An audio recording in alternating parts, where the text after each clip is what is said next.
puedes abrir todo el Facebook para ver que ya esté transmitiendo. Sí.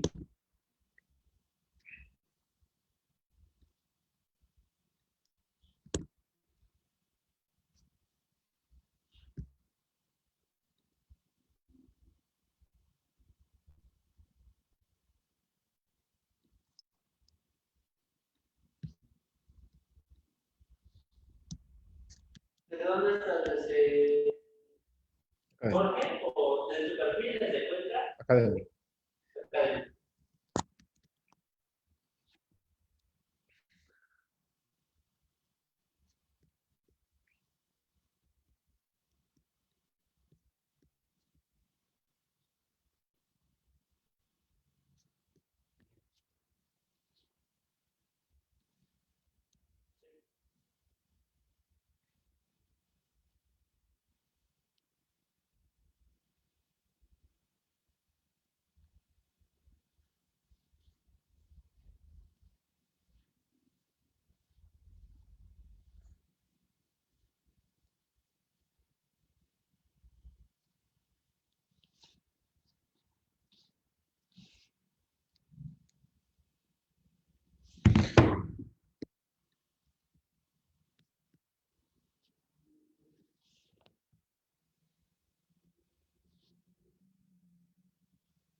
Buenas noches a todos.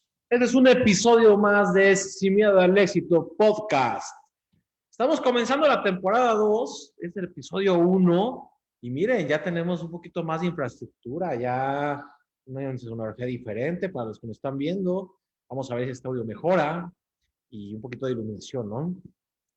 Oigan, pues el día de hoy queremos platicar, inaugurar esta temporada con una plática. Hoy no tenemos invitados, hoy lo que intención es platicar un poco de la pregunta que más nos han hecho desde que cerramos el año anterior a este año que comenzamos. ¿Es buen momento para emprender? Bueno, para esto queremos hacer un análisis más estructurado para que podamos ver si es el momento para emprender o no. Yo lo que quiero decirles es que ustedes tomen la decisión, pero les voy a dar bases, herramientas, algunos datos que son interesantes y sobre todo para saber dónde es momento de emprender o no. O incluso si estoy emprendiendo, si me debería de mover, si debería hacer algo diferente. Creo que esta cápsula, este episodio te va a ayudar a eso.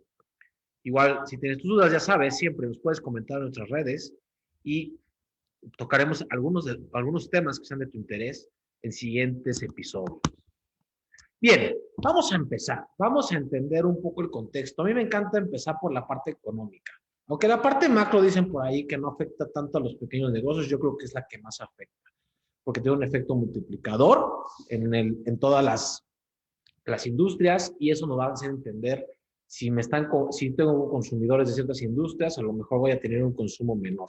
Y también para entender dónde está el flujo de efectivo o dónde empieza la cadena de flujo de efectivo, que es algo súper importante. Bueno, ¿cómo viene el 2021? Vamos a entender primero el contexto. 2019 fue un año para México donde tuvimos un crecimiento, un decrecimiento del menos 0.14% según el INEGI. No es una baja grave, pero sí es un problema porque estamos hablando que un país completo, una economía completa no creció. Entonces, evidentemente fue un año de transición, es complejo, aún así fue una alerta roja, ¿no? ¿Qué va a suceder? Y luego apenas vislumbraba el tema de la pandemia. Estábamos hablando que por ahí de febrero llegó el primer caso a México, pero ya en diciembre ya se escuchaba la pandemia, venía, se estaba expandiendo. En ese momento estaba considerada una epidemia en Asia, todavía en la región de China. Posteriormente pasó a otros países, por lo tanto el riesgo fue latente y llegamos a febrero, 28 de febrero recuerdo, es cuando se habla del primer caso en México. Y comenzaron a tomarse algunas medidas de precaución muy laxas. La realidad es que los reguladores en cuestión de salud no tuvieron no fue tan oportuna su acción. Y esto nos trajo, bueno, una contingencia un poquito acelerada. No sé si recuerdan ese marzo, nos íbamos de puente, nos vemos el próximo lunes y no sucedió. Y seguimos en esta contingencia. Bien, este año 2020 que cerró, tuvimos una contracción un poco grave, porque estamos hablando de una contracción del menos 9% del PIB. ¿Esto qué significa? Que ya hemos acumulado, ¿no? Por lo menos un menos 14% del año anterior y un menos 9% de este. ¿Sí? No se suman, pero sí tenemos que entender que ha habido contracción. Más o menos, ¿cómo se sitúa esto? Las actividades primarias, todas las que vienen de extracción del campo, ganadera y demás, afortunadamente lograron todavía tener un crecimiento, muy poco, desde el 3%, pero fue un crecimiento, pues, eh, digamos, todavía digno, ¿no? A pesar de la pandemia. Y luego vino el de las actividades secundarias, que ese fue el más golpeado. Todas las actividades industriales tuvieron un gran golpe. Estamos hablando de que se contrajeron a aproximadamente un 11% de lo que estaban trabajando al año anterior. Esto ya empieza a agravar el asunto y a mediados de año todavía no se notaba tanto la contracción del sector de servicios, las actividades terciarias, ¿no? Al final, al parecer, la cifra todavía no la cierra INEGI, la cierra hasta el día de mañana, el viernes, pero ya estamos hablando de un aproximado del menos 8%, ¿no? Estas son cifras al 27 de enero que está grabando este programa. Entonces, la suma de estos tres sectores fueron lo que trajeron una contracción total del 9%. Ahora bien, las buenas noticias. En algún momento del año pasado comenzó la carrera por la investigación y la vacuna. La vacuna ya está empezándose a producir y a promover. No tiene la efectividad esperada, pero bajo el nuevo concepto que se empezó a fabricar, se ha logrado un porcentaje del 90% al 95% de efectividad, depende de la casa que lo esté fabricando. Ya se espera un inventario para México, ya está asegurado, digamos, en físico 1 millón de vacunas por lo menos. Al día de hoy ya estamos llegando a los rangos de 700,000 vacunas aplicadas en su primera dosis. Entonces, pues ya empieza a haber ahí una esperanza, se habla de un aseguramiento de inventario, ¿no? Que ya está palabrado con algunos laboratorios. Al parecer se va a lograr cubrir el 10% de la población ya con este inventario asegurado y se habla de una negociación que está haciendo con el gobierno de Rusia para poder traer 24 millones más de vacunas, ¿no? Como escuchan, la realidad es que no sé, a enero, a finales de enero del 2021, todavía no hay una certeza de cuántas vacunas van a llegar, pero sí sabemos que ya estamos hablando de que un 20% de la población podrá ser vacunada. Como las campañas de casi todo el mundo, se eligió primero a la primera línea, al sector de salud y personas vulnerables, ¿no? Que normalmente son mayores de los 60 años y también que tienen un padecimiento crónico degenerativo. Bien, bueno, todos estos datos es para entender un poquito cuál es el contexto. Sé que es un poco aburrido, pero también es necesario conocer estos números, estar conscientes, porque eso es lo que nos va a decir cuál es la aceleración. Ahorita van a ver por qué es relevante estas cifras. Más adelante vamos a platicar cuáles son las consecuencias de que tengamos una vacuna lista o no. Ahora bien, más o menos para que tengamos una idea, al día de hoy se dice que creció la deuda externa, no es que haya crecido realmente, es que el 25% de la deuda externa está en en divisas extranjeras y pues sí hubo un aumento en dólar, euro y libras esterlinas, por ejemplo, que han generado que la deuda se vea un poquito más grande, ¿no? La realidad es que la deuda pública cerró el 2020 en un 53.3% del PIB, sí rebasa el 50%, pero también hubo una disminución de este. Y la recaudación fiscal parece ser que va a ser entre el 13 a 16% del PIB. Son los datos que se tienen en expectativa para este año.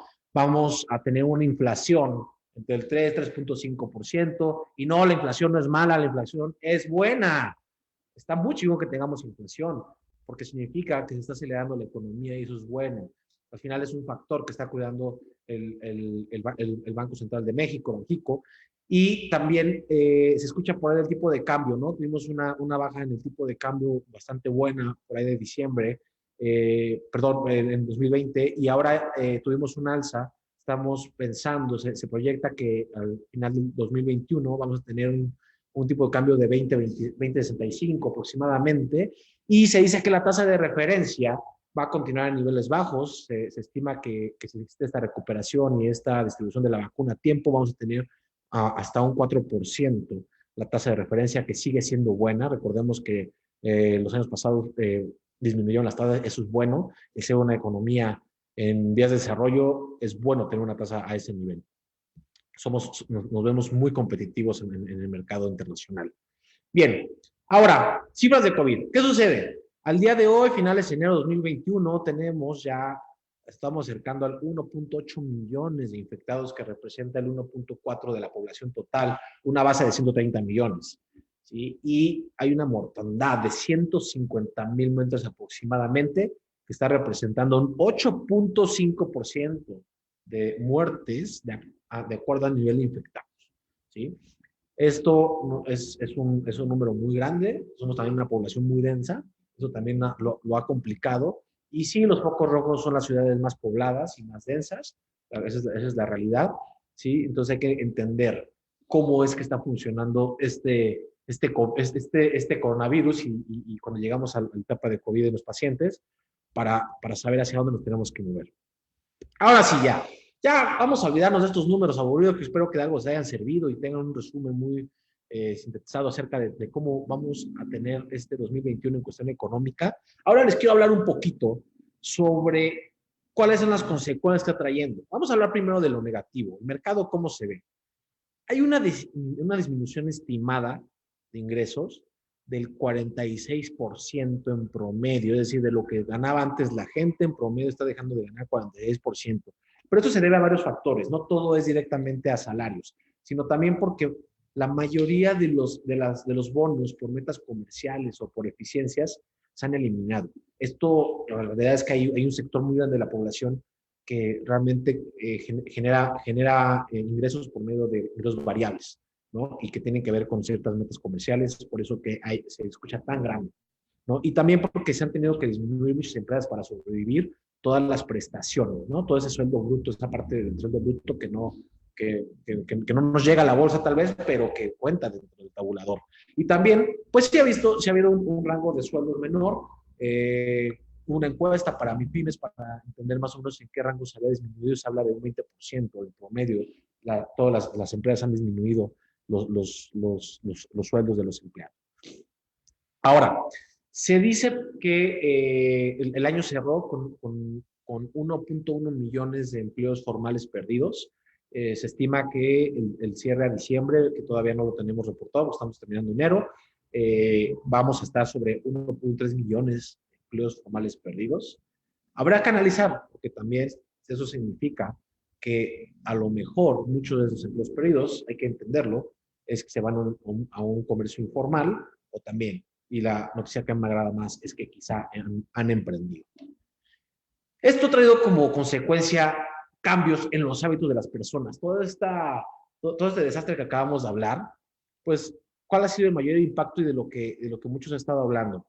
Los hogares se han vuelto espacios multifuncionales, ¿no? A razón de esto, que significa que los trabajos de las personas han migrado desde casa para muchas industrias, no para tantas, pero sí algunas, y también que pues las escuelas están cerradas. Y hace unos días empieza un movimiento acerca de los restauranteros, ahora comienza un movimiento para las escuelas particulares que les surge abrir. Entendemos esto, no hay flujo de efectivo, empezamos la guerra del flujo de efectivo, comienzan los juegos del hambre, y esto nos ha traído una oportunidad de mercado gigante. Al que los hogares se vuelvan espacios multifuncionales, se ha buscado cómo crear servicios o productos que se puedan utilizar en casa o que puedan llegar a casa de una manera y así poder reactivar algunos sectores económicos, ¿sí? Un poco de esto, para que se den una idea, el 42% de las empresas en México ha decidido que no van a regresar siquiera a las oficinas. Es decir, si ya migraron, ya no van a regresar, o por lo menos un porcentaje muy alto de las funciones se pueden desarrollar afuera, ¿no? Estamos hablando mucho de los sectores de servicio.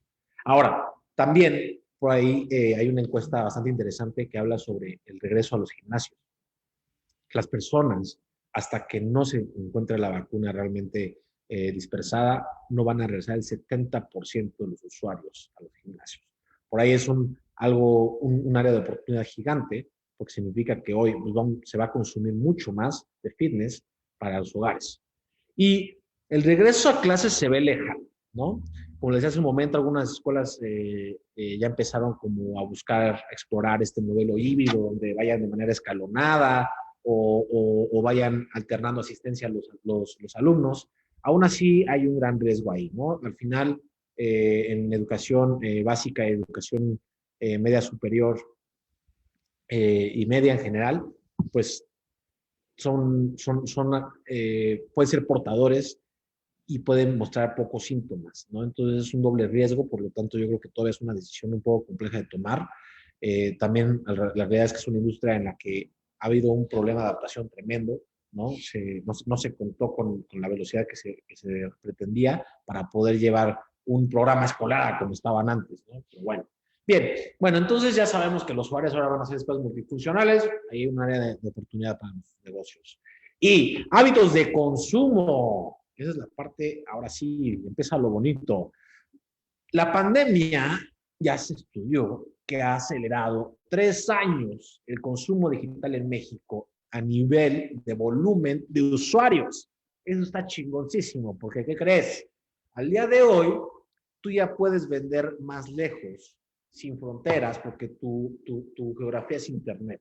Entonces, esto ha sido también que muchas de las plataformas de e-commerce donde tú puedas vender en línea ya están listas, así como otras plataformas como el ganador de esto, que fue Zoom y Meet y demás, que nos están permitiendo entregar servicios de manera digital, pero no solamente digitalizarlo, sino que también ya había medios de pago disponibles bastante democratizados, o sea, ese avance en fintech fue bastante bueno. Además de que las redes comerciales ya no tienen que ser totalmente físicas y ha habido una aceleración de inteligencia artificial, de deep learning en las industrias de comercio, por lo tanto se ha acelerado de esta manera. Entonces, eso es una gran noticia. No te digo todavía que te vayas por ahí, pero te voy dando algunos datos que te pueden servir para que te atrevas a emprender este año. Ahora bien, el momento donde más explosión hubo de las apps de compras, estoy hablando de las de delivery y también de las de entrega, de compra de productos de entrega a domicilio, como Mercado Pago, como Amazon, como AliExpress, entre otras.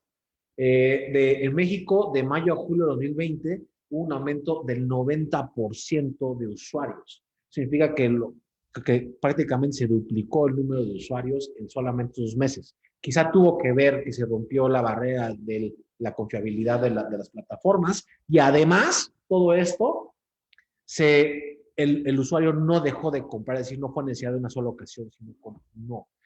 Yo creo que las plataformas estaban preparadas para estudiar los hábitos de consumo y eso nos ayuda mucho. Entonces ahí les doy otro tip. Por ahí son canales que se deben de explorar. No vender lo que todos venden, sino buscar productos que no están vendiendo ahí. Y que realmente tienen una demanda en el mercado. Y bueno, algo interesante, se hizo una entrevista en la que se puede estimar que el 35% de los usuarios de estas apps van a continuar, aún termine la pandemia. Significa que han adoptado la app, ¿no? Bien, entonces, ahora, ¿es momento de emprender o no? Se hizo una encuesta por medio de un fondo de inversión que estuvo platicando con varias empresas de micro, pequeñas y tirándole a medianas, donde se decía que el flujo de efectivo va a ser el pedo más grande de esta pandemia. Los empresarios, los emprendedores han comentado que la razón de la falta de flujo de efectivo va a ser la baja en ventas. Este fue el 78% de los encuestados, o sea que sí parece ser que, que todos coincidimos con el mismo desmadre. Y el problema del financiamiento, para financiar las operaciones. La realidad es que los bancos en estos momentos están contraídos hacia los sectores, porque pues sí, tienen razón. A veces están financiando empresas que están yendo al precipicio y nada más están alargando la caída, ¿no? Y pues está cuidando mucho el sector financiero en esto. Es una gran oportunidad para Sofomes y para otros tipos de financiamientos, crowdfunding en su versión de lending, ¿no? Quizá, porque pues el banco está cerrado y quizá es un buen momento de buscar otras fuentes de financiamiento no bancarias.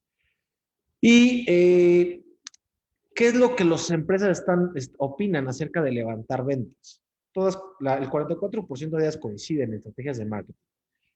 Ahorita vamos a empezar con el debate, porque marketing pues suena a algo sobre posicionamiento de mercado, pero también suena como a ventas, pero también suena como marketing digital, suena a muchas cosas. Vamos ahorita a identificar un poquito cómo es que recomendamos que va a tener que suceder esto.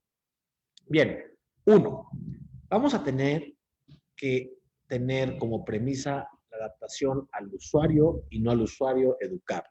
Antes podíamos ofrecer productos y servicios que de alguna manera eran tangibles, ¿no? Tú ofreces un servicio, pero era un local, un espacio donde tú lo dabas. Ahí, la realidad es que el usuario, tenías la oportunidad de educar. En este momento, no. Vamos a tener que empezar a pensar en esa, adaptarnos al usuario, como por ahí dicen, no van a subir unos fuertes, sino los que mejor se adaptan. Es una gran oportunidad porque muchos de los grandes, con tanta infraestructura que tienen, no van a poder adaptarse. Es un elefante blanco que tiene un capital humano ya contratado con otras habilidades que no son adaptaciones al usuario, ¿no? Al día de hoy vamos a tener que volver a estudiar su comportamiento ante ciertos estímulos, poder entender qué es lo que necesitan, no nada más con una encuesta, sino poder comprobar su comportamiento. Esto significa que ya no se va a tratar solamente de hacer encuestas para ver qué me responden o entrevistas, sino realmente simular el producto, el servicio, para que podamos observar si realmente lo está consumiendo o no. Tenemos que llegar a ese nivel. Tenemos que entender que el usuario de hoy, los nichos se fragmentaron y lo que sucede es que se fueron uniendo. ¿Qué significa esto? Que hay necesidades que se rompieron, pero hay otras necesidades que nacieron. Y como todos estamos bajo una situación mucho más similar o se parecen más nuestra situación y nuestros estilos de vida, la idea es que los nichos de mercado ahora son más grandes, diferentes, pero más grandes. Entonces, podemos resolver necesidades que tienen en común muchos más usuarios para poder lanzarnos en el mercado. Esto significa que al estudiar el comportamiento de los usuarios en esta nueva etapa, en este nuevo comportamiento que están teniendo, es entender cuáles son los comunes denominadores en ese estudio de comportamientos para poder entrar a industrias mucho más grandes, ¿sí? Y la tercera, tenemos que entender cuánto está dispuesto a gastar el usuario y no cuánto gana. Estamos viendo que hay una crisis económica, que hay recesión. Evidentemente, no nos podemos basar en cuánto gana, sino en cuánto está dispuesto a pagar por lo que le estoy ofreciendo. A lo mejor gana 10 o gana 100, pero está dispuesto a gastar los 10 en mí, ¿por cuál me voy? Siempre porque estoy dispuesto a gastar más en lo que yo estoy haciendo, no en el mercado en general. Esa es la gran diferencia en cuestión de estudio. ¿Por qué? Porque va a haber una crisis de flujo de efectivo. Entonces, quizá no estamos vendiendo por flujo, quizá estamos vendiendo por ganar audiencias y estamos vendiendo por que a lo mejor se van a incluso endeudar por ocupar lo que estamos vendiendo. Ahora, todo sí es enfoque digital, ¿sí? Totalmente de acuerdo, es la segunda recomendación. Pero a ver, el enfoque digital no es nada más contratar una plataforma para ofrecer el servicio y ya estoy siendo digitalizado. O solamente subirme a una aplicación por la cual yo pueda vender, ¿sí? Vamos a tener que entender que lo que antes era el e-commerce, pues al día de hoy ya es la manera de vender. ¿Qué significa esto? Que vas a tener que tener un espacio donde tú puedas abrir tu propia tienda digital y aprovechar todos los plugins. ¿Qué es esto? Todas las maneras de comunicarte hacia afuera y todas las maneras de cobrar. Ponerle disponible todas las maneras de cobro al cliente. Esto te va a permitir permanecer en el mercado. No te claves con ciertos medios de pago. Ahora, ¿cómo vas a encontrar tu mercado? ¿Sí? La intención es que en este momento tienes que generar audiencias. ¿Y cómo hacemos esto? Las audiencias las vamos a poder generar en el momento en que podamos dar contenido de valor y a cambio vamos a obtener esas tribus, esas comunidades a las que quiero llegar, ¿sí? Entonces, el primer paso es que tú generes contenido y no esperes a que van a llegar a tocar la puerta. Entonces, tú me dices que tu emprendimiento va a ser que primero necesitas una página web súper bien hecha y demás. No. Piensa en el concepto de generar landing page, no pasa nada, no tiene que ser perfecto, es mejor hecho que perfecto. Y así comenzar a obtener audiencia. Audiencia no es que todos te van a comprar, sino que hay interés en de lo que estás hablando. ¿Vale?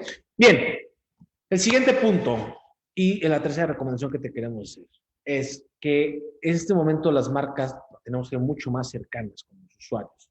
Eso significa que las personas tienen más confianza con personas. Por lo tanto, te propongo que empieces a buscar a tu embajador de marca o te vuelvas tu embajador de marca. ¿Sí? Es mucho más fácil que te puedas comunicar con los demás y es lo que estamos buscando, ¿no? Por esa falta de interacción que estamos teniendo, es una manera de poder atraer mucho mejor y poder crear tus propias audiencias, ¿no? Recuerda que los pasos a seguir en este momento es la generación de audiencias, contenidos de mayor valor y crear bases de prospectos. Y si los prospectos no te compran, lo que tienes que hacer es crear embajadores de marca. Entonces, no te claves y te digas, un prospecto que no me compra lo desecho. No, un prospecto que no te compra, el siguiente paso es que te lo vuelvas embajador. Embajador no es que lo vayas a meter a un pedo de una cadena y un multinivel y todos estos demás. No, es ese embajador, esa persona que va a hablar bien de ti y hace que en la mente que tú eres la persona adecuada o tu marca es la adecuada para recomendar. Es decir, cuando alguien hable de la necesidad que tú sí resuelves, te puedan recomendar en ese momento. Por eso tanto insistencia en el contenido de valor. Vale mucho la pena. Y nada más un dato curioso. HubSpot hizo una encuesta y, bueno, ellos incluso hicieron un estudio dentro de su plataforma y se dieron cuenta que hay un crecimiento de apertura de correos electrónicos, es decir, mailing de 289%. Entonces, sí, el correo está de vuelta. Por alguna extraña razón, la pandemia lo trajo de vuelta. Era algo que era una herramienta que no se utilizaba y se ha vuelto a utilizar.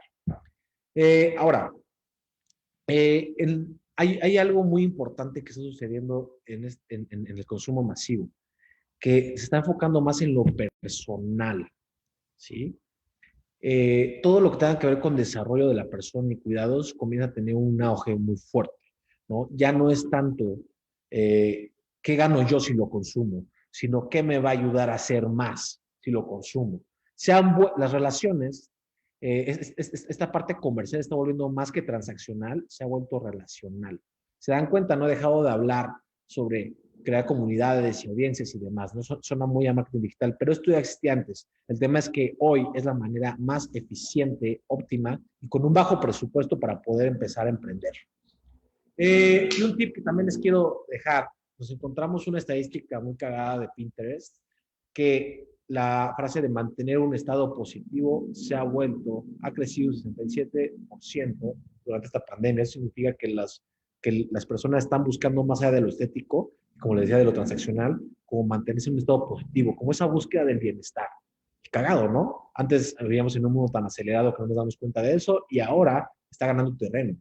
Y les recomiendo, y les digo que es un nicho que se está abriendo para principios de este año, ¿no? Ya no intentemos replicar modelos nada más de cosas que funcionaron el año pasado, sino empecemos a ver hacia adelante. Bien, se nos está agotando el tiempo, pero tenemos que quedarnos con esta idea súper clara. Les quiero dar 3 puntos súper importantes de cómo cambió el mercado para que los analicemos y nos basemos en eso para crear nuestros modelos de negocio.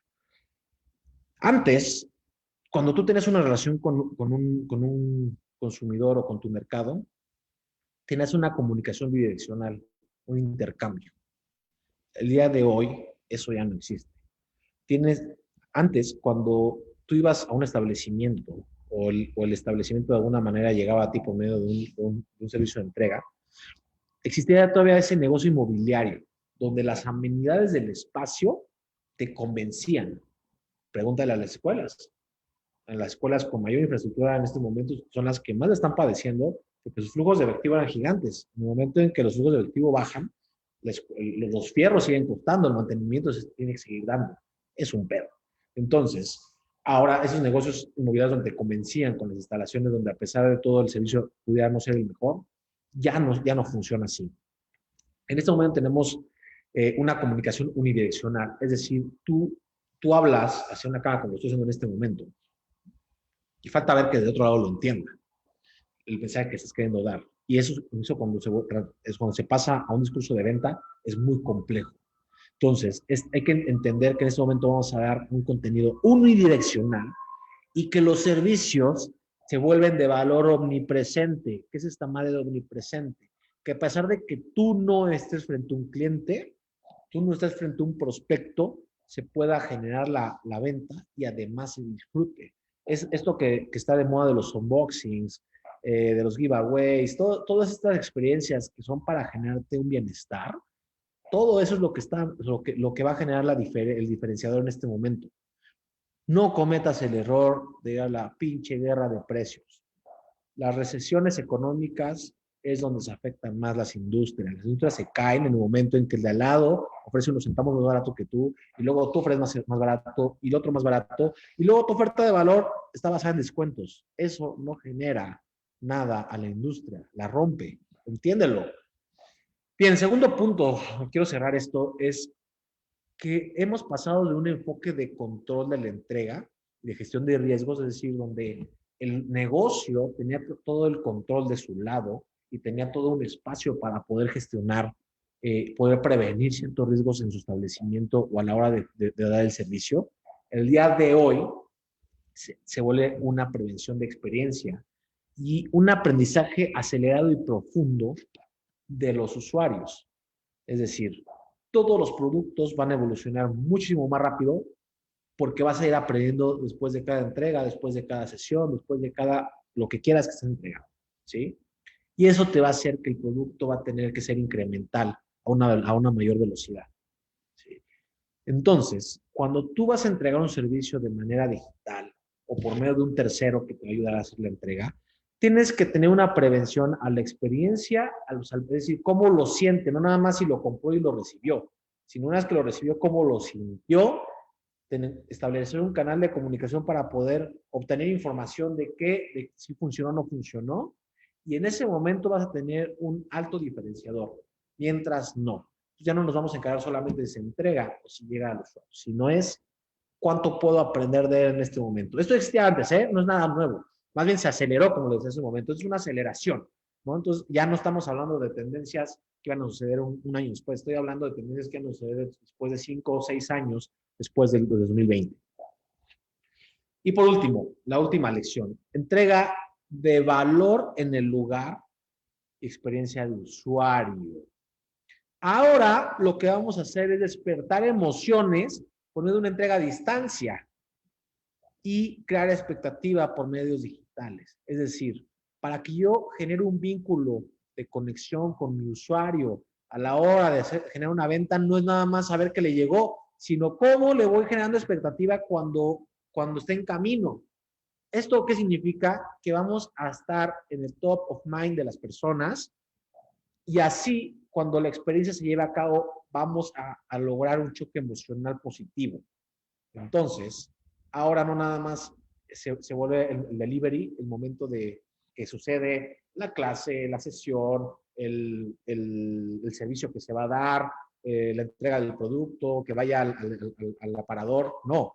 Ahora en este momento es el momento en que logramos por fin conectar y que se genera la compra. Ahora tengo que generar ese vínculo durante ese camino y para que ese vínculo venga de vuelta con la retroalimentación y con la mejora que tengo que tener para hacer un modelo de negocio realmente diferenciado. Entonces, en conclusión, es el mejor momento para emprender. Solamente ten en cuenta estos puntos que te acabo de comentar. Espero que te hayan servido de algo desde el análisis macro que se ha hecho hasta cuáles son las consecuencias de esta pandemia y también qué es lo que va a suceder este año y, por supuesto, cómo sí se puede emprender este año. No son las condiciones óptimas de acuerdo a lo establecido, pero yo creo que en este mundo cambiante de alta incertidumbre estamos en el momento perfecto. Muy bien, se nos ha acabado el tiempo. Vamos a estar en siguientes capítulos. Tenemos invitados expertos que van a hablar sobre cómo hacer esos modelos de negocios en el futuro, cuáles son las megatendencias, cuáles van a ser la evolución económica del país, e incluso internacional, ¿no? Porque como les decía, el día de hoy ya podemos emplear nuestras ventas a otros niveles porque ya nuestra geografía es Internet. Ya no es si pasaron o no pasaron enfrente de mi local o si no están en el área de distribución que yo tengo. Vamos a estar platicando sobre todos tus servicios en los siguientes episodios. También si quieres saber sobre otros temas, por favor, escríbenos, dinos. Recuerda, estamos en redes sociales como Play Academy MX, en Facebook, en Instagram y en LinkedIn. También nos puedes encontrar en YouTube como Play Academy MX. Y no olvides suscribirte a nuestro podcast si es que nos estás escuchando por ahí. Estamos en Spotify, en iTunes, Google Podcast, todas las plataformas de podcast. Y bueno, no me queda más que recordarles que el 26 de febrero empezamos nuestro programa de emprendimiento. Son 21 horas de entrenamiento para que puedas desarrollar de una idea a realmente un modelo de negocio. La propuesta de valor de nosotros es que puedes desarrollar en estas sesiones un modelo de negocio para que estés listo para salir a vender. Y bueno, no me queda más que agradecer en producción a Ani Osorio, que nos ayuda, y a Carlos Lorenzo, que está en la edición. Y recuerda, nos vemos la siguiente semana en Esto es Sin Miedo al Éxito.